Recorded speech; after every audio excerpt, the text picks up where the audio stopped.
এক ব্যক্তি টাকায় 15টি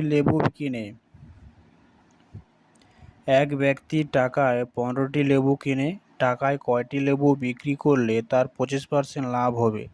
এখানে বলছে যে 25% লাভ হবে কতগুলো লেবু যদি বিক্রি করি, না এক টাকায় 15টি লেবু কিনে বলছে 25% লাভ বলছে। যেহেতু এখানে বলছে যে বিক্রি করে 25% লাভ বলছে, তাহলে 25%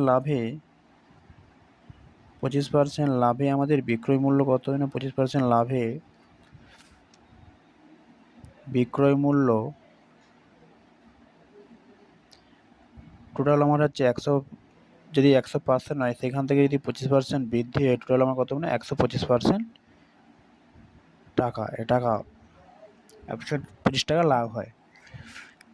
এবার আমার এখানে কি বলে দিয়েছে যে ক্রয় মূল্য জানিনি আমি, ক্রয় মূল্য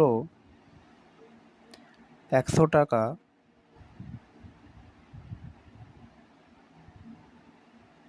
হলে বিক্রয় মূল্য হয় 125 টাকা, কারণ এখানে 125 টাকা তো 25% লাভই বলে দিচ্ছে, 125 টাকা। এবার আমরা কি করব না, 1 টাকা যদি ক্রয় মূল্য হয়, কারণ 1 টাকা কেন বের করবো না, এখানে বলে টাকায় যেহেতু 1 টাকায় বিক্রি করছে, তাহলে 1 টাকা যদি ক্রয় মূল্য হয় তাহলে বিক্রয় মূল্য হবে 125/100, 25 পাঁচে 125, 25 চারে 100, 5/4 টাকা।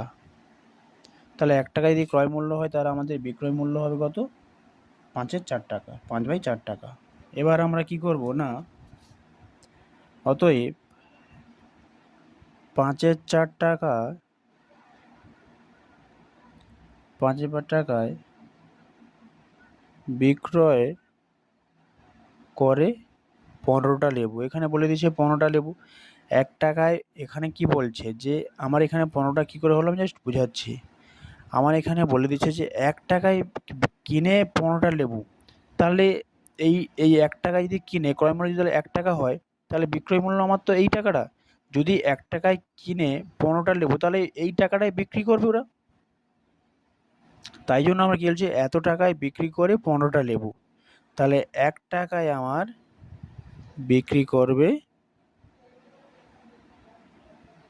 15 বাই এটা ইকুয়াল টু ক্যালকুলেশন করব 15/5, উপরে 4 উঠবে, 5 3 15 ইকুয়াল টু 12টি লেবু।